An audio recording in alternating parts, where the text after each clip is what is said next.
Hello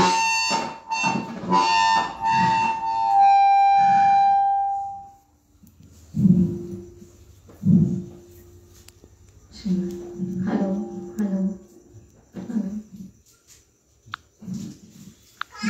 Shri सद्गुरुदेव नमः. ओम महागणपते नमः. श्री सरस्वते नमः. ब्रह्मांड केलेले गंगापती आदिलक्ष्य एक नित्याने मलवचन सर्वदी साक्षी भूत भावातीतं त्रिगुणरहितं सद्गुरुं तं नमामि. मधुरं मधुराक्षरम् आर्यकविताशाखां वन्दे रामेति कोकिलं नमः आदिनाथं गुरुराज माऊली गमाय माझी गुरुराज माऊली गमाय माझी गुरुराज माऊली गमाय माझी वत्सालारी धेनु जैसी वत्सालारी धेनु जैसी उचलित ये पाऊली गमाय माझी उचलित ये पाऊली गमाय माझी गुरुराज माऊली गमाय माझी गुरुराज माऊली गमाय माझी. जय रामात्मज सुत तनया हरी जय रामात्मज सुत तनया हरी करी कृपा साऊली गमाय माझी करी कृपा साऊली गमाय माझी गुरुराज माऊली. आदिनाथ जे कंठडीनाथ आदिनाथ जे कंठडीनाथ आदिनाथ जे कंठडीनाथ धुंडी जनी जनार्दन गुरुनाथ धुंडी जनी जनार्दन गुरुनाथ आदिनाथ जे कंठडीनाथ आदिनाथ जे कंठडीनाथ. पुंडलिक वरदे हर विठ्ठल. प्रथम पदामध्ये अमृत महात सीताराम राम राम राम राम सीताराम सीताराम राम राम राम राम सीताराम सीताराम राम राम राम राम सीताराम सीताराम राम राम राम राम सीताराम सीताराम राम राम राम राम सीताराम सीताराम.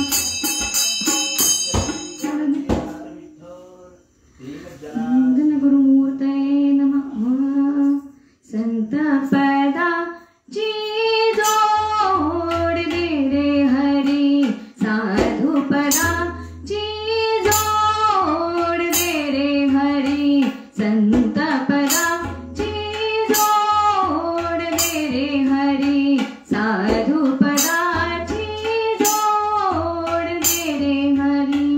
संत समागम आत्मसुखाचा संत समागम आत्मसुखाचा उगवे सुंदर मोड दे रे हरी उगवे सुंदर मोड दे रे हरी साधु पदा ची जोड दे रे हरी.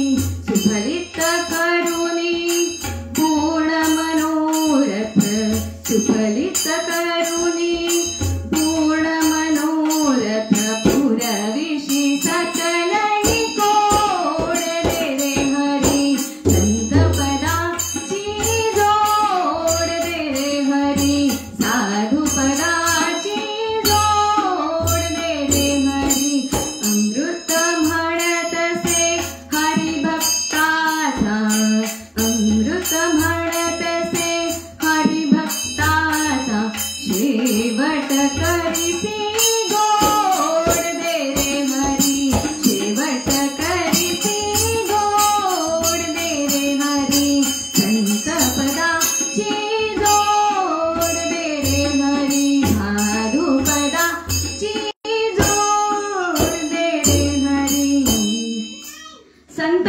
पदाची जोड दे रे हरी. या प्रथम पदामध्ये संत पदाची जोड मागितली आहे. आपण बघतो संत म्हणजे काय हो, तर सत यापासून हा संत शब्द तयार झालाय. जे असत नाहीत, जे सत, सत म्हणजे चांगलं आणि खरं, याच्यापासून जे तयार झाले ते संत. या संत पदाची जोड अमृताने मागितली आहे की कुणाची जोड पाहिजे, तर संताची जोड पाहिजे. आपण एखादं कर्म करतो पण आपल्याला सोबत चांगली नसेल, आपल्या आजूबाजूला जर चांगली संगत नसेल तर ते निष्फळ होतं. जसं बाभळीचं झाड आहे पण ते चंदनाच्या झाडाच्या जवळ लागलं तर त्या बाभळीलाही चंदनाचा सुगंध लागतो. बाभळीचं त्यात स्वतःचं काहीच कर्तृत्व नसतं, पण हा फक्त संगतीचा परिणाम आहे आणि ही संगतीची महत्व. म्हणून संत पदाची जोड दे रे हरी, साधू पदाची जोड. आता संत कोणाला म्हणावं याची व्याख्या रामदास स्वामींनी खूप छान केली आहे. की रामदास स्वामी म्हणतात, अंतरी निर्मळ वाचेचा रसाळ, अंतरी निर्मळ वाचेचा रसाळ, त्याच्या गळा माळ असोन सो, त्याच्या गळा माळ असोन सो, ब्रह्मज्ञानाची या चोखाळील्या वाटा, ब्रह्मज्ञानाची या चोखाळील्या वाटा, त्याच्या माथा जटा असोन सो, त्याच्या माथा जटा असोन सो, अंतरी निर्मळ वाचेचा रसाळ, अंतरी निर्मळ वाचेचा रसाळ. रे हरी विठ्ठल, जो अंतराने निर्मळ आहे आणि ज्याची वाणी गोड आहे. अंतरी निर्मळ वाचेचा रसाळ, त्याच्या गळा माळ. मग गळ्यात माळा घातली काय आणि बाह्य अलंकार शोभा केली काय, भस्म लावलं काय आणि नाही लावलं काय, याचा फरक पडत नाही. जो अंतराने निर्मळ आहे आणि वाचेने रसाळे तो संत म्हणावा. आणि या संताची संगती आपल्याला जर लाभली तर मात्र आपला उद्धार निश्चितच होतो. नाहीतर छप्पा मुद्रा तिलक लगावे, लंबी माला जपता है, छप्पा मुद्रा तिलक लगावे, लंबी माला जपता है, मक्का जावे मदीन जावे, सुन साहेब क्या बहरा है, चीटी के पग नूपुर बांधे, वो भी साहिब सुनता है. अहो, मुंगीच्या पायातले घुंगरू, त्याचा आवाज तो किती होणार, पण त्याचा सुद्धा आवाज भगवंताला ऐकू येतो. मग तू छप्पा माळ जपून सुन साहेब की बहरा है, तू काय काही तुझे बाह्य अलंकार करून तू स्वतःला जर योगी म्हणत असशील तर मात्र त्याला काही अर्थ नाही. पण अंतरी निर्मळ आणि वाचेचा रसाळ जो असेल त्याला संत जाणावं. मग संत आणि साधू मध्ये काय फरक आहे, तर साधू म्हणजे सज्जन आणि सज्जन हे आत्मोद्धारापुरतेच असतात, स्वतःचा उद्धार करून घेतात आणि पुढे चालतात. पण संत मात्र आपल्या बरोबर सगळ्या जगाचा उद्धार करतात आणि त्यामुळे संत पद मिळवायला पात्रता लागते. हे पद जसं एखादं पद आपण प्राप्त करून घेतो, ते अर्जित करून घेतो, त्याच्यानुसार त्याप्रमाणे संत पद मिळवायला ही पात्रता लागते. आणि मग संत पदाची जोड, अशा या संत पदाची जोड पाहिजे. आता पद हे दोन अर्थाने होतं. पद म्हणजे पाय सुद्धा आणि पद म्हणजे पदरचना सुद्धा, अक्षर, संतांचे अभंग. तुम्ही म्हणाल संत पदाची जोड दे रे हरी. अहो, मला संतांच्या सहवासात राहायचं, पण संत राहिलेत कुठे शिल्लक, सगळे भोंदू बाबा झालेत. कोण खरा संत आणि कोण खोटा कळत नाही. मग आम्ही संत आणावा कुठून. रामदासांच्या काळात जर मी असतो तर मला संत सहवास मिळाला असता, पण आता कुणाच्या सहवासात राहू मी, असं जर तुम्ही म्हणत असाल तर संतांची पद म्हणजे पदरचना हे सुद्धा त्यांच्यामध्ये अक्षराच्या रूपाने प्रत्यक्ष संतच विराजमान असतात. आपण त्यांना त्यांच्या चरणी जाऊ शकतो, त्यांच्या पदरचनेच्या मार्गावर त्यांनी दाखवलेल्या रस्त्यावर आपण जाऊ शकतो. एक विनोदाचा भाग म्हणून सांगते. रामदास स्वामींना एका यवन राजांनी विचारलं की संतांच्या पावलावर पाऊल ठेवायचं म्हणजे काय हो. संतांनी ज्या मार्गावर आपल्याला रस्ता दाखवलाय तिथे जायचं. मग तो म्हणे संतांच्या पावलावर पाऊल ठेवायचं म्हणजे तुम्हाला अल्लाह मिळेल, तुम्हाला देव मिळेल, मग मी तुमच्या पावलावर पाऊल ठेवतो. असं म्हणून रामदास स्वामी चालायला लागले आणि त्यांच्या मागे हा त्यांनी पाय टाकला की त्याच्यावर पाय टाकायचा, त्यांनी पाय टाकला की त्याच्यावर. आता दाखवा मला कुठे परमेश्वर आहे. म्हणजे तुमचं म्हणणं खोटं आहे. असं करत करत रामदास स्वामी उंच डोंगरावर गेले आणि तिथून त्यांनी खाली उडी मारली. तर तुम्ही मारू शकता का उडी तशी? नाही, मग तो तिथेच अडकला. म्हणून त्याचा शब्दशः अर्थ न घेता किंवा संतांच्या पावलावर पाऊल टाकणे म्हणजे संतांनी जसं केलं तसं वागणं नव्हे, तर संतांनी दाखवलेल्या मार्गावर आपल्या आपल्या परीने त्या पद्धतीने पुढे जाणे. आणि म्हणून असा संत पदाची जोड दे रे हरी, साधू पदाची जोड दे रे हरी. मग याच्याने काय होतं? संत समागम आत्मसुखाचा, संत समागम आत्मसुखाचा, उगवे सुंदर मोड दे रे हरी, उगवे सुंदर मोड दे रे हरी, संत पदाची जोड दे रे हरी, साधू पदाची जोड. संत समागम आत्मसुखाचा, या संतांसोबत जेव्हा यांचा सहवास आपल्याला लाभतो तो आत्मसुख देतो. बाह्य सुख, भौतिक सुख किंवा ऐंद्रिय सुख नाही, हा आत्मरामाचं सुख आहे. हे आतल्या परमेश्वराचं सुख आहे, हे आतल्या अंतरात्म्याचं सुख आहे, अंतरंगाचं सुख आहे. हे फक्त संतांच्या सहवासात राहून मिळू शकतं. तर उगवे सुंदर मोड, ज्याप्रमाणे एखादी बीज अंकुरित होण्यासाठी त्याला माती लागते किंवा त्याला पाणी लागतं किंवा मग त्याला त्याच्या प्रकारचं वातावरण लागतं आणि ते वातावरण असल्यानंतर ते अंकुरित होतं. पण बीज चांगलं पाहिजे, कुचर बीज नाही पाहिजे.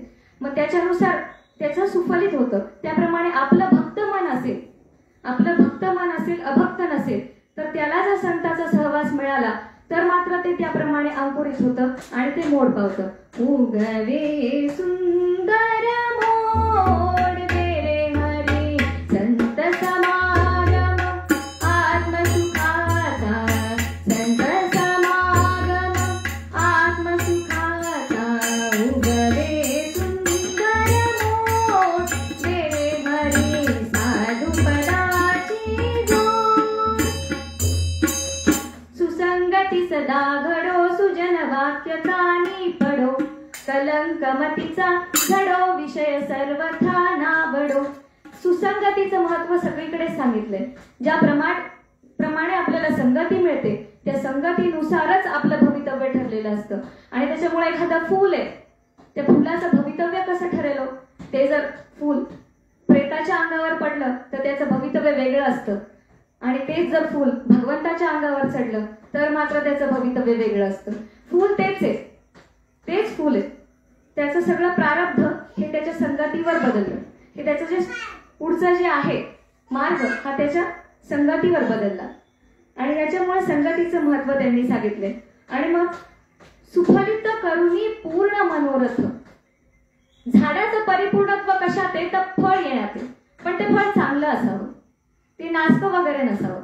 मग हे सुफलित करुणी, फळ तर होईलच पण सुफलित करुणी पूर्ण मनोरथ. पुरवी सकलही को. ज्याप्रमाणे आई आपल्या लेकराचे लाड पुरवते त्याप्रमाणे भगवंत हे संत पदाची जोड मिळाल्यानंतर आपले लाडकोड पुरवायला लागतात. आणि मग सुफलित करुणी पूर्ण मनोरथ, सर्व मनोरथांचं परिपूर्णत्व त्याला येतं. आणि म्हणून अमृत म्हणतसे हरिभक्ताचा, अमृत म्हणतसे हरिभक्ताचा, शेवट करीसी गोड दे रे हरी, संत पदाची जोड दे रे हरी, साधू पदाची जोड दे रे हरी. ते म्हणतात की हरिभक्ताचा शेवट करीसी गोड. सगळ्याच भक्तांचं जीवन हे खडतर तेनी परिपूर्ण आहे. आपण कुणाचंही नाव बघितलं, भक्त प्रल्हादाचं आयुष्य खडतर नव्हतं का? होतं. ज्ञानदेवांचं आयुष्य खडतर नव्हतं का? होतं. कुंतीचं आयुष्य खडतर होतं. कुंती म्हणाली, हे देवा मला 100 दुःख दे पण त्या दुःखाच्या शेवटी मात्र तू असावास. इथे त्यांनी म्हणलंय की कितीही दुःख येऊ दे, कितीही खडतर प्रवास होऊ दे, पण अमृत म्हणतसे हरिभक्ताचा, शेवट करीसी गोड दे रे हरी, साधू पदाची जोड दे रे हरी, संत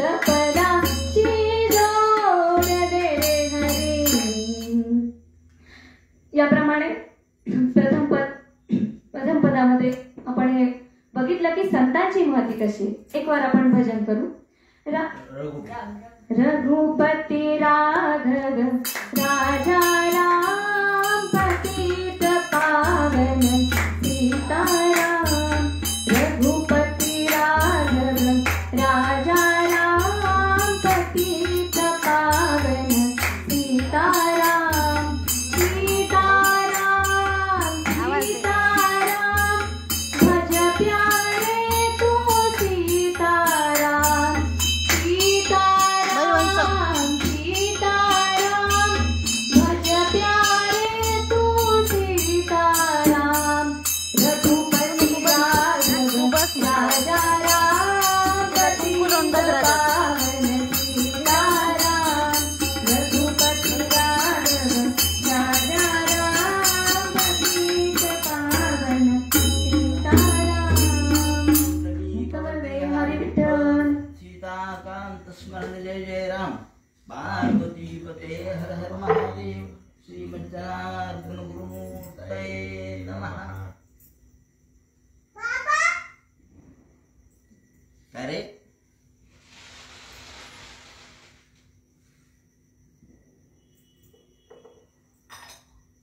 भजन सुरू राहू दे. भजन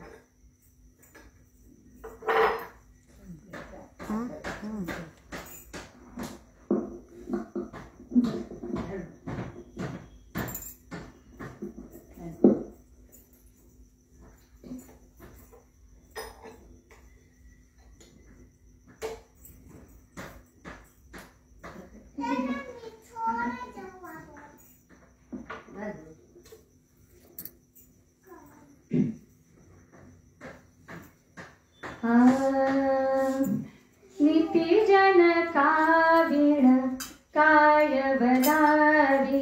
नीति जन काविण काय बदावी. कैसे हे शिव कार्मुकवल्ली. कैसे हे शिव कार्मुकवल्ली. काजन की सदनात पुजावी. काजन की सदनात पुजावी. नीति जन काविण काय बदावी.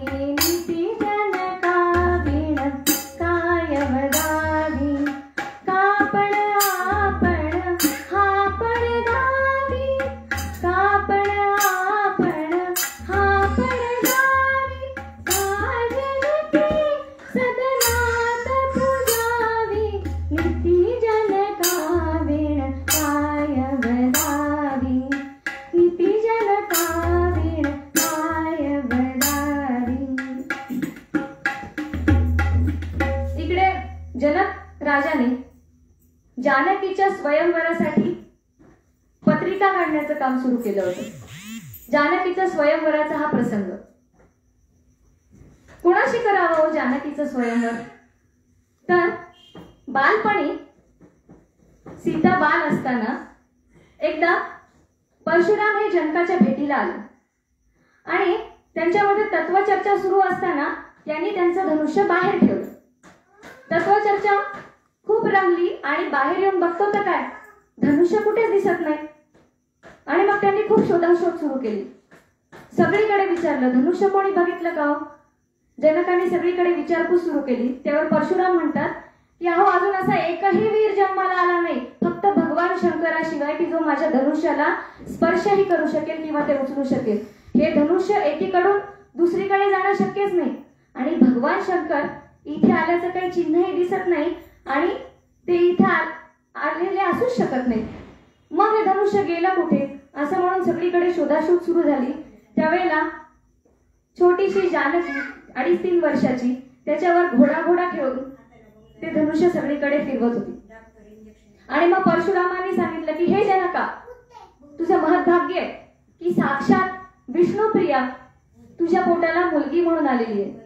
हे धनुष्य उचलण्याचं सामर्थ्य फक्त भगवान शंकरामध्ये होतं. आणि हे लीलया तुझ्या मुलीनी गाडा म्हणून नेलंय. ही साधी मुलगी नाहीये, तर ही असामान्य शक्ती आहे. आणि ही विष्णुप्रिया लक्ष्मीच तुझ्या घरात पुत्री म्हणून जन्माला आलेली आहे. याचा अर्थ भगवान विष्णूचा 7वा अवतार झालेला आहे. आणि जो या धनुष्याला पेलल, जो हे शिवधनुष्य उचलेल, तू त्याच्याशीच हिचा विवाह कर, ते भगवान श्री विष्णूचे सप्तम अवतार असतील, असं परशुरामांनी सांगितल्यानंतर जेव्हा ही कन्या उपवर झाली त्यावेळेला हाच पण जनक राजाने डोळ्यासमोर ठेवून पत्रिका धाडायचं काम सुरू केलं होतं. इकडे दशरथाला पुत्र कामेष्टी यज्ञानंतर जे 4 पुत्ररत्न प्राप्त झाले ते कलेकलेने मोठे झाले, राम, लक्ष्मण, भरत आणि शत्रुघ्न. आणि जसे जसे मोठे झाले 12 वर्षाच्या वयाचे श्रीराम असताना त्या काळी दक्षिणेकडे आणि बऱ्याचशा उत्तर भागात सुद्धा राक्षसांचं प्रमाण खूप वाढलं होतं. कुठलंही धार्मिक कार्य करायचं म्हणलं की ते अडचणी घालायचे. आणि मग यज्ञ करायचे तर कसे करायचे, धार्मिक कार्य करायचे तर कसे करायचे, इतकंच काय पण घरातल्या स्त्रिया सुद्धा काही काही राज्यातल्या या सुरक्षित नव्हत्या. राक्षस कधीही यायचे, आक्रमण करायचे आणि स्त्रियांना, मुलीबाळींना पळवून न्यायचे. त्या काळात असं वर्णन केलंय की विश्वामित्रांनी जेव्हा राज्यत्याग केला आणि ते राजर्षी बनले त्यानंतर त्यांच्याही राज्यातल्या काही स्त्रियांना पळून नेलं आणि त्यांच्यापैकी जया आणि सुप्रभा नावाच्या 2 मुली होत्या, ज्यांच्या आईला त्या मारीचाने पळून नेलं. आणि मग नंतर त्यांनी त्या मारीचाचा शोध घेत घेत त्या गेल्या, तेव्हा त्यांना फार वाईट वाटलं की आपली आई पळून नेली आणि तिथे ती मेली. म्हणून मग विश्वामित्राकडे त्या दोघी जणी आल्या आणि म्हणाले की तुम्ही असे कसे राजर्षी, तुम्ही राजाचा धर्म नीट पाळला नाही, मग कसं. तर ते म्हणाले की क्षमा असावी, पण आता काय झाले, एवढे मोठे विश्वामित्र रागीट, पण त्या मुलींसमोर ते नमले आणि त्यांनी क्षमा याचना केली. मग त्या दोघी म्हणाल्या की आम्ही साधना करून आमची आई तर मेली, आता आम्हाला काय करायचे, बला आणि अतिबला विद्या प्राप्त करून घेतल्या आणि या आता आम्ही नाही वापरणार, हे तुमच्या हाती आम्ही देतो आणि त्या मारीचाला मात्र तुम्ही मारा, असं त्यांना सांगितलं त्यांनी.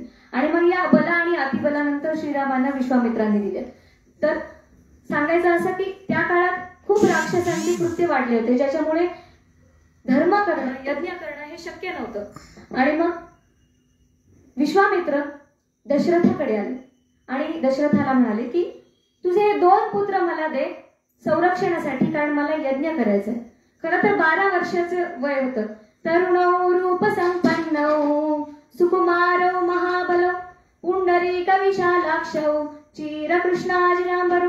तरुण होते, बाल होते, 12-12 वर्षाचे मुलं आणि त्यांचं सुंदर रूप. आणि सुकुमार मुलं काय करणार आहेत, राक्षसाला मारणार आहेत असं वाटलं, पण ते म्हणतात नाही नाही, हे साधारण मनुष्य नाहीयेत, हे महाबली आहेत, सुकुमार आहेत पण महाबल, त्याच्यामुळे तू यांना माझ्या यज्ञाच्या सुरक्षेसाठी तू माझ्याकडे दे, असं म्हणून विश्वामित्रांनी याचना केल्यानंतर दशरथांनी राम आणि लक्ष्मणाला विश्वामित्रांबरोबर पाठवलं. मग नंतर त्या कामासाठी त्यांनी यज्ञाच्या सुरक्षेसाठी प्रयत्न केले आणि घनघोर युद्ध झालं. त्यामध्ये मारीच, त्राटिका आणि असे अनेक असुर यांच्याशी युद्ध झाले. यापैकी मारीच पळून गेला आणि बाकीच्या त्राटिका आणि बाकीचे 1-2 राक्षस यामध्ये मृत्युमुखी पडले. यानंतर अहिल्याचा उद्धार केला आणि बघता बघता एके दिवशी काय झालं, विश्वामित्रांना ही जनकाची लग्न पत्रिका मिळाली की माझ्या मुलीचं स्वयंवर आयोजित केलंय, माझ्या कन्येचं स्वयंवर आयोजित केलंय आणि सर्वांना तुम्हाला निमंत्रण, असं म्हणून सर्व राजांना, नृपगंधर्वांना या जनक राजांनी पत्रिका धाडल्या होत्या आणि खाली लिहिलं होतं आपला जनक. वास्तविक पत्रिका रामाला नव्हती, म्हणजे जनक हा आपला जनक म्हणून जेव्हा राजाला पत्रिका लिहितो, गमतीचा भाग असा की जनक म्हणजे वडील आणि जनकाची मुलगी म्हणजे बहीण, म्हणजे ती या कारणाने सगळ्यांची बहीण झाली. पण रामाला पत्रिका नसल्यामुळे ती फक्त रामाची बहीण झाली नाही.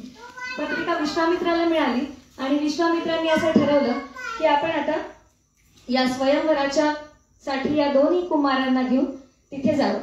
जाता जाता स्वयंवराच्या पत्रिका मिळाल्यानंतर कोण कोण कसे कसे लोक या स्वयंवरात जाऊ लागले याचं वर्णन तिथे आलंय की श्री जनीजनार्दन स्वामींनी त्यांच्या जानकी स्वयंवर ग्रंथामध्ये हे वर्णन करून ठेवले की कोण कोण जात होतं. फक्त नृपगंधर्व नाही पण काही पोटार्थी लोक पण जात होते. यामध्ये असा समाज होता की जो फक्त पोटार्थी बनला होता. ब्राह्मणांपैकीच काही जण फक्त जे पोटार्थी बनले होते, ज्यांच्यामध्ये विद्येचा ऱ्हास झाला होता, यांच्यावर टीका करताना ह्या काही ओव्या स्वामींनी लिहिल्या होत्या की कोण कोण जात होते तर मुख्य सालम भटकुरे, दुजे मालम भट जाती रे, तिजे येलम भिट बोची रे, आणि बहिरे कान भट, ऐसे ऋषी नवलाईचे, अतिवृद्ध बहुकाळांचे, निघाले दास तृष्णाचे, कुटुंबाचे कामार्थी, म्हणजे फक्त कुटुंबासाठी काहीतरी कामाने नाही, काहीतरी इच्छा घेऊन आणि पोट भरण्यासाठी हे लोक फक्त त्या स्वयंवरासाठी चला दक्षिणा मिळेल, चला दक्षिणा मिळेल.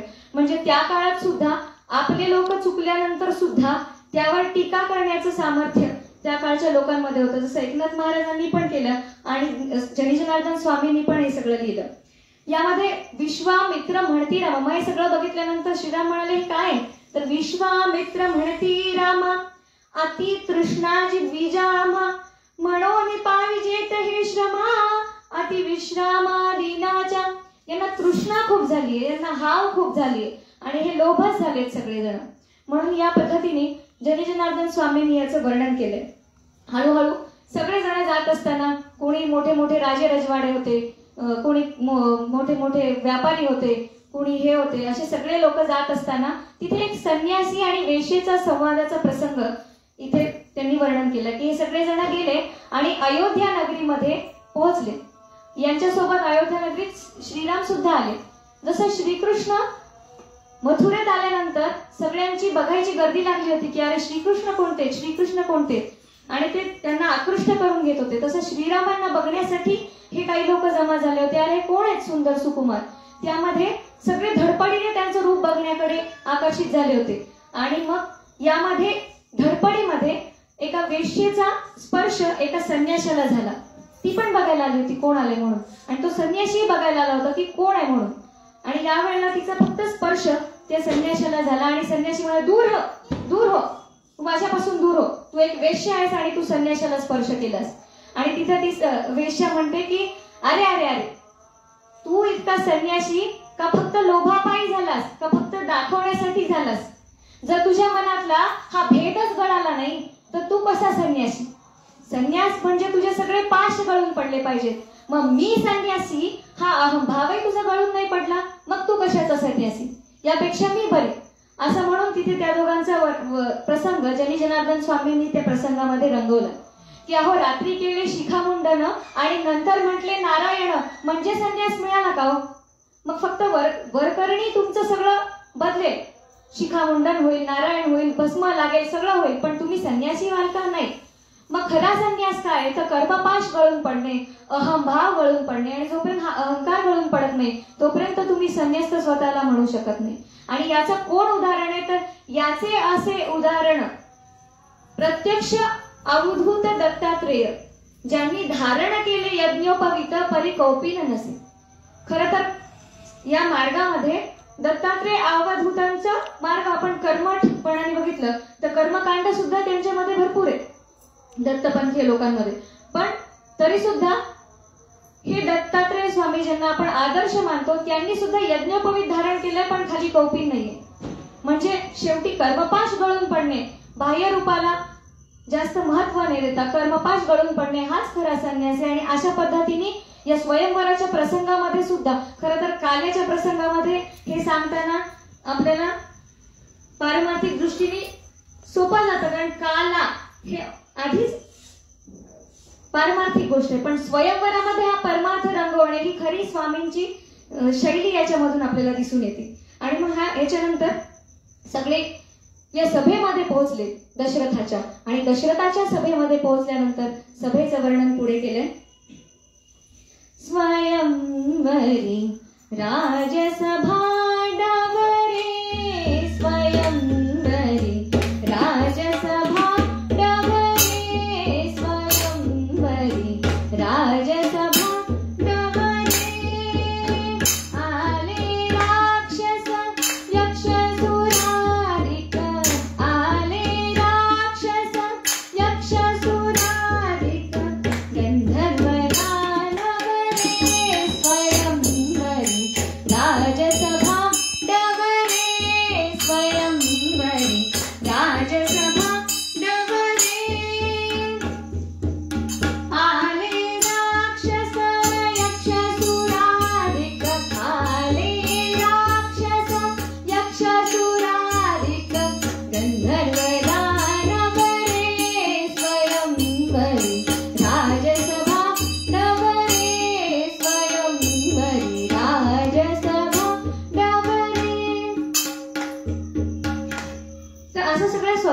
वर्णन केलं की सगळे कोण कोण आले होते. आले राक्षस यक्ष सुराधिक, सूर यक्ष किन्नर राक्षस गंधर्व सगळे आले होते. आणि यांनी सगळी सभा प्रचंड भरलेली होती. सगळीकडे लोक दिसत होते. प्रत्येक जण वेगळी वेगळी कृती करताना याच्यामध्ये त्यांनी सांगितलं होतं. सभेचं वर्णन सुद्धा खूप छान रंगवलं होतं की कोणी बसले होते, कोणी जांभई देत होते, कोणी उठले होते. पण या सगळ्यामध्ये लक्ष वेधून घेणारे फक्त श्रीराम आणि लक्ष्मण कसे होते. तापसी वेशात होते पण लक्ष वेधून घेणारे हे दोघं जण सुकुमार होते. अशा प्रकारे सगळी राजसभा भेटलेली होती. आणि मग एकीकडून प्रधानांनी ओढत ओढत ओढत सगळ्यांनी शिवधनुष्य समोर आणलं आणि पण सांगितला की जो हे शिवधनुष्य उचलेल आणि त्याला प्रत्यंचा लावेल त्याच्याशी या जानकीचा विवाह जनक राजा करण्याचा पण आहे.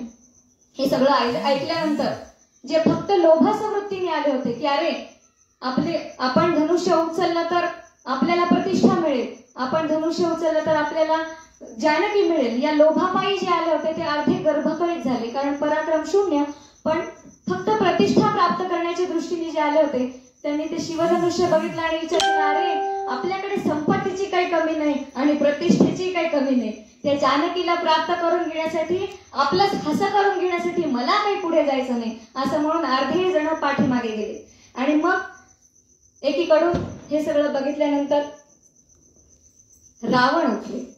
दैत्य धुरंधर तो दशकंधर दोन करंधर मस्त समस्त की डोलवी हस्त गदांकित हालवित आहे. दैत्य धुरंधर तो दशकंधर दोन करंधर जाती नसाय मस्त समस्त ही मस्तक डोलवी हस्त गदांकित हालवित आहे. त्याची 10 मस्तक घेऊन तो हलवत हलवत गदेचा हस्त हातात घेऊन हा दैत्य धुरंधर जो दशकंधर जो नृप गंधर जासीनस आहे, ज्याला दुसऱ्या पराक्रमी राजाचा गंधही सहन होत नव्हता असा तो मदोन्मत्त झालेला रावण पुढे आला. आणि मस्तक मस्त समस्त ही मस्तक डोलवी हे सगळे समस्त 10 मस्तक हलवत हलवत हस्त गदांकित हालवित आहे असं हलवत हलवत तो समोर आला. आणि मग मदोन्मत्त पदाने उन्मत्त झालेला त्यांनी विचारलं अरे काय काय कांबीट ठेवलंय माझ्या समोर.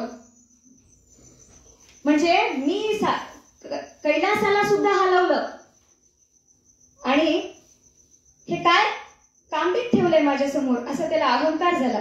कैसे हे परशुराम भट तयाचा अवतार चोखट आणले तयाचे कांबीट नाव फुकट विटवले. कोणत्या परशुराम भटाचं कांबीट आणलंय समोर, मी तर एका मिनिटात उचलतो ह्याला आणि काही नाही काही कामाचं नाहीये आणि उगाचच याचं नाव फुकट विटवले असा त्याला अहंकार झाला आणि तो पुढे आला. पण पुढे आल्यानंतर तो म्हणतो कसा की अहो धनुष्य तर मी उचलेलो पण आधी कन्या आणा ना, जिच्यासाठी हा अट्टहास मला करायचा ती कन्या तर बघू ती आधी. तर जनक राजा म्हणाले नाही नाही तुम्ही आधी धनुष्य उचला आणि मग मी कन्या दाखवतो. तर रावण त्याच्यावर म्हणतो की कन्या आनियताम आदौ धनुर्भंगो निधीयते. आधी कन्या तर आणा मग धनुर्भंग बघू करू आपण. कन्या वा धनुरा वादौ. तर ते म्हणतात असं का करू मी. तर म्हणे आहोत राशीमध्ये कन्या आधी येते मग धनु येते म्हणून आधी कन्या आणा मग धनु बघू. त्यावर जनक म्हणतात नक्षत्र कुशलो भवेत. म्हणजे तू नक्षत्र कुशल दिसतोयस, तू ब्राह्मण दिसतोयस नक्षत्र कुशल पण नक्षत्र कुशलो भवेत पण तू क्षत्रिय कुशल नाहीयेस असे जनकाने तिथं म्हटलं. आणि मग एकीकडे सीतेचं वर्णन केलं की सीता कुठे बसली होती तर तिचा पांढरा स्वच्छ महाल होता आणि त्या पांढऱ्या स्वच्छ महाल गंगा जल तरल सरल हा रहा अशा ठिकाणी ती गंगाजलाप्रमाणे स्वच्छ सुंदर प्रवाहाच्या जसा प्रवाह असतो त्याप्रमाणे तिचा तो आजूबाजूचा महाल सजवलेला तिथे ती बसलेली होती सभेमध्ये. तिचं वर्णन केलं तिथे. आणि असा मधोन्मत्त गगन गंगा प्रवाह निर्मल तरल सरल हा रहा अशा ठिकाणी ती जानकी बसलेली होती. आणि मग मधोन्मत्त रावण पुढे आला आणि त्यांनी हे धनुष्य उचलण्यासाठी पुढे सरकला. स्वामी म्हणतात की ऐसी स्वकीर्ती संभ्रमो स्वमुखे करी आगमो तो अधमा गुणी अधमो तमो गुणी. जो स्वतःच्या मुखेने कीर्ती सांगतो स्वतःची तो मात्र त्याच्या इतका अधम आणि तमोगुणी कोणी नाही. आणि तो या धनुष्याला कामबीट म्हणतो, इतका गर्विष्ठ होता तो, म्हणजे याच्यासारखे अधम आणि तमोगुणी दुसरा कोणी नाही. आणि मग तो पटकन पुढे गेला आणि त्याने ते धनुष्य उचलण्याचा प्रयत्न केला.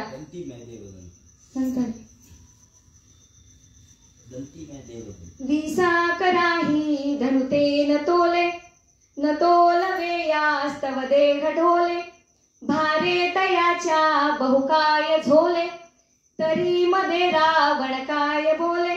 या विसाकराला 20 हाताने सुद्धा ते धनुष्य तोलत नव्हतं. न तोलवे यास्तव देह डोले, म्हणून त्याचा देह असा झुलत होता. भारे तयाच्या बहुकाय झोले, तरी मध्ये रावण काय बोले. इतकं होऊन सुद्धा त्याचा अहंकार अजून सुद्धा कमी झाला नव्हता. आणि मग तो काय म्हणतो, दंती म्या देव दंती, धरुणी मुरडीला शैल कैलास गाढा, घेता हस्ती प्रशस्ती, कडकड तिकडा कापती काळ दाढा, तेथे या कामबिटाचा गरिमा गुण किती. म्हणजे इतकं होऊन हात डोलतोय तरी सुद्धा तो काय म्हणतो की मी या कैलासाला धरून मुरडले, मी एवढा पराक्रमी की दंती म्या देव दंती, धरून मुरडीला शैल कैलास गाढा, घेता हस्ती प्रशस्ती, कडकड तिकडा कापती काळ दाढा. तेथे या कांबिटाचा काय गुण आहे असं म्हणल्यानंतर त्याचा अहंकार वरचढ झाला. आणि जिथे अहंकार वरचढ होतो तिथे त्याचा पारा खाली येणं स्वाभाविकच आहे. आणि मग असं करून त्याने ते धनुष्य उचलायला गेलं आणि ते सरसरून त्याच्या अंगावर पडलं. आणि मग फजिती झाली, तोंडातून पाणी यायला लागलं.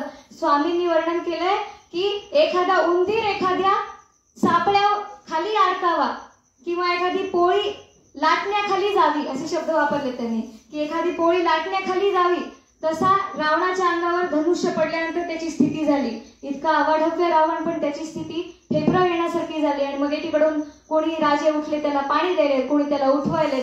आणि हा अपमान, प्रचंड अपमान झाल्यानंतर तर तो उठला. आणि मग आता खरा प्रश्न पडला की रावणासारखा एवढा महावीर 20 हाताने धनुष्य उचलतोय तरी त्याला धनुष्य उचलत नाहीये. मग जनकाला प्रश्न पडला की या पृथ्वी तलावर कोणी वीर शिल्लक आहे का. आद्वी पावर तोप्यमी नृपतय सर्वै समभ्यगता, कन्येयं कलधौत कोमल रुचि, कीर्तिश्च लाभोपरा, नाकृष्टं न जटं न नमितं, दोत्थापितं स्थानतः, केनापि दमतो धनुरिदं निर्वीर उर्वीतल. अहो त्याला प्रत्यंचा लावायची आणि त्याचा टणत्कार करायचा तर दूरच, पण कोणी ते धनुष्य उचलूही शकलं नाही. ही उर्वीतल, ही पृथ्वी निर्वीर झाली आहे का असं म्हणून जनकाने म्हणलं. आणि लक्ष्मणाला प्रचंड राग आला, मला निर्वीर म्हणलं की या पृथ्वीवर एकही वीर शिल्लक नाही, मग आधी कोण आहे असं म्हणून लक्ष्मण उठायला गेले. आणि विश्वामित्रांनी हात केला की लक्ष्मणा तू बस. आणि श्रीराम फक्त विश्वामित्राकडे बघत होते, आज्ञेची वाट बघत होते. गुरुने म्हणजे विश्वामित्रांनी आज्ञा केली आणि श्रीराम नमन करून उठले. आणि श्रीराम जसे पुढे आले तसा रावणाला अजूनही मत शिल्लक होतं. तो म्हणतो माझ्यासारख्या वीराला हे शक्य झालं नाही. आणि हा 12 वर्षाचा हा काय करणार आहे, हा काय धनुष्य उचलणार आहे का. माझ्यासारख्या वीराला हे शक्य झालं नाही धनुष्य पेलणं. आणि जानकीने याच्याकडे बघितलं श्रीरामांकडे. आणि जानकी काय म्हणते तर धनुष्य चढो वान चढो यया, मनो अथवा न मनोराया, तरी म्या वरिले वरिले काया, परसो न विजया. असे या विजया नामक जी तिची दासी होती तिला म्हणाली की याने धनुष्य उचलो न उचलो पण याला मी माझ्या मनाने वरले. आणि मग देवीची प्रार्थना सुरू केली. आणि मग हे धनुष्याकडे बघितल्यानंतर तिला दुसराही प्रश्न मनात आला की श्रीराम उचलील कैसा हे धनुष्य कोमल हाते. या कोमल सुकुमार दिसायला तर सुकुमार कांती दिसायली आणि या विसाकराची अशी अवस्था झाली. आणि श्रीराम कसं उचलेल हे धनुष्य असं तिला वाटायला लागलं. जसे राम समोर आले तसं विश्वामित्रांनी श्रीरामाचा परिचय करून दिला की हे कोण आहे समोर आलेले, कारण मुनीच्या वेशात होते, राजाच्या वेशात नव्हते. साकेताधिप बाळ हे रणतटी, रक्षोर्गणात काळ हे, दीनांचे कनुवाळ हे, प्रतिपदी राया जगत्पाळ हे, पूर्ते हे शुभ लक्षणी, रतसदा धर्मैक्य संरक्षणी, आनंदाभि अनुक्षणी, भरतसे यांच्या कृपाई क्षणी. श्रीरामचंद्र भगवान की जय. हे साकेताप्रमाणे कोमल बाळ आहेत पण जगत काळ आहे. रक्षो जगत काळ हे, रणतटी रक्षो जगत काळ हे, आणि दीनांचे कल वाळ हे, प्रतिपदी राया जगतपाळ हे, पूते हे शुभ लक्षणी रत सदा, धर्मेक्य संरक्षणी आनंदाती अनुक्षणी भरतसे यांच्या कृपाक्षणी. अशा प्रकारे त्यांचा परिचय करून दिल्यानंतर एकदम श्रीराम त्या धनुष्याजवळ आले आणि त्यांनी धनुष्याला नमस्कार केला. नमस्कार केल्याबरोबर जिथे अहंकार येतो तिथे त्याचं वजन वाढणार होतं, पण नमस्कार केल्याबरोबर वजन त्याने आधीच कमी केलं असं म्हणता येईल आपल्याला. आणि मग नमस्काराने किंवा नम्रतेने, इतके वीर असून सुद्धा त्यांच्या अंगी जी नम्रता होती त्याच्याने अर्ध त्यांनी हिरण जिंकलं होतं. आणि मग उक्षिप्तम सह कौशिकस्य पुलई, आधी कडक चापी ते दवा शब्द झाला, आधी ते उचललं, ते धनुष्य उचलल्यानंतर त्याला प्रत्यंचा लावली आणि टणत्कार केला. टणत्कार केल्याबरोबर ते कडकड धनुष्य तुटलं. कडकड चापी जे दवा शब्द झाला, तड विधी अंड त्रास जे अब्ज झाला, तडफड फणी राणा कंप भूमंडलाला, खडबडी कनकाद्री धाक आखंडलाला. श्रीरामचंद्र भगवान की जय. त्यांनी कडकड शब्द केला, त्यांनी पूर्ण ते धनुष्य तोडून टाकलं. नुसतं धनुष्य तोडलं नाही तर या धनुष्याबरोबर त्यांनी काय केलं याचं वर्णन एका श्लोकामध्ये खूप छान आले की उक्षितम सह कौशिकस्य पुलकैः. जसं त्यांनी धनुष्य उभं केलं त्याबरोबरच विश्वामित्राच्या अंगावर धनुष्य उभं करताना रोमांच उभे केले. सार्धन मुखैर्नामिकम, ते वाकवलं आणि त्याबरोबर बाजूला जे वीर महाराज महावीर बसले होते त्यांच्या माना शर्मेनी वाकवल्या. त्याच्यानंतर भूपानाम जनकस्य संशय दिया साकम समत्फालिकम, प्रौढाहं कृती दुर्मदेन सहितम तद्भग्नमेषम धनु. सगळ्या त्यांना प्रत्यंचा लावली आणि जनकाच्या आणि बाकीच्यांच्या मनातला संशय दूर केला. ती प्रत्यंचा ओढली आणि त्याबरोबर वैदेहीचं म्हणजे सीतेचं मन आपल्याकडे ओढलं आणि ज्याप्रमाणे ते कडकडून मोडलं त्याच्याबरोबर अहंकार मोडला. हे सगळे राजा महाराजांचा पण अहंकार मोडला आणि एका पद्धतीने परशुरामांचं कार्य संपलं होतं आणि परशुरामांना पण की तुमचा अवतार समाप्ती झाली आता, त्या पद्धतीने की आता हा नवीन अवतार आहे आणि याची सुरुवात झाली आहे, म्हणून त्या पद्धतीने त्या धनुष्याबरोबर हा अहंकार निरसन श्रीरामाने केलं.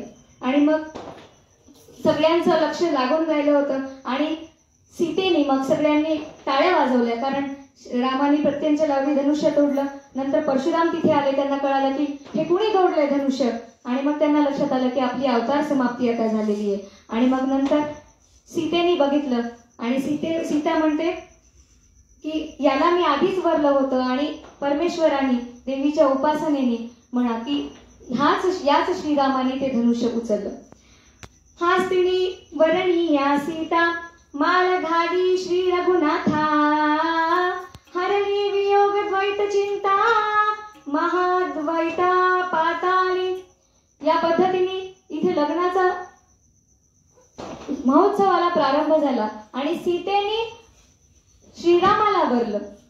सीता आणि श्रीरामाचा विवाह सोहळा इथे संपन्न झाला. एका पद्धतीने असा विचार केला तर द्वैत आणि अद्वैत, माया ही सीता ही माया स्वरूप आहे आणि माया म्हणजे द्वैत आणि शिव हे अद्वैत स्वरूप आहे. आणि जेव्हा द्वैत अद्वैत मध्ये एक रूप होतं म्हणजे माया शिवैक्य होतं, ही माया जेव्हा परमेश्वरामध्ये एक रूप होते तेव्हा हा खरा विवाह म्हणजे हा सीतारामाचा विवाह म्हणून सांगितलेला असताना सुद्धा या ठिकाणी आपण म्हणू शकतो की हा आदिमाया आणि परमेश्वराचा म्हणजे माया आणि शिवाचा ऐक्यत्वाचा हा विवाह सोहळा आहे. म्हणजे आदिमाया आणि परमेश्वर एकरूप झाले आणि द्वैताचं अद्वैतामध्ये कसं परिवर्तन झालं इथे आपल्याला सांगता येईल. आणि मग सगळ्या विवाहाला अंतरपाठ धरला.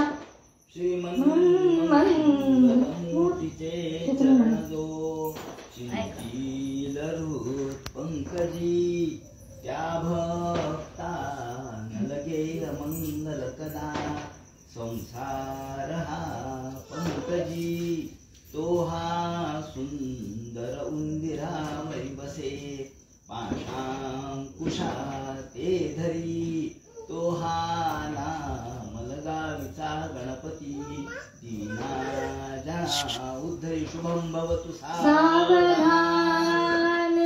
या पद्धतीने श्री सीताराम यांचा स्वयंवराचा प्रतिवर्षीप्रमाणे असलेला पौर्णिमेच्या दिवशी असलेला हा विवाह सोहळा या संकीर्तनाच्या माध्यमाने इथे परिपूर्ण झालाय. मी माझ्या अल्पमतीने अल्प शब्दाने ही सेवा म्हणून या पाठणाची इथे परिपूर्ण केली. न्यूनम संपूर्णता याती सद्योवद्ये तमच्युतम असं म्हणू आपण त्याला. जे न्यून असेल ते परिपूर्ण तू भगवंता करून घे. सेवा म्हणून ही मी इथे श्री सीता स्वयंवराची सेवा इथे सादर केली. ही श्री जनी जनार्दन स्वामीच्या चरणी आणि या मठाच्या चरणी समर्पित. म्हणून प्रथम पदामध्ये म्हणलेलं आहे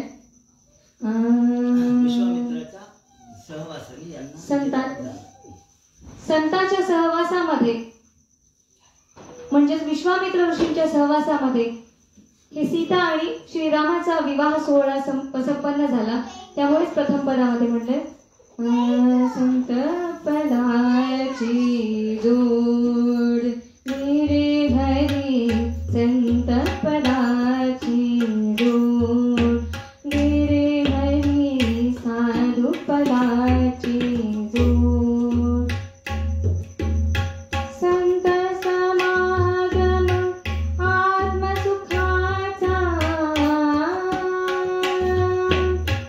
संत समागम आत्मसुखाचा उगवे सुंदर मुख मेरे हरी साधू पदाची जोड मेरे हरी अमृत म्हणतसे हरिभक्ताचा शेवट करिसी गोड मेरे हरी साधू पदाची जोड मेरे हरी संत पदाची जोड.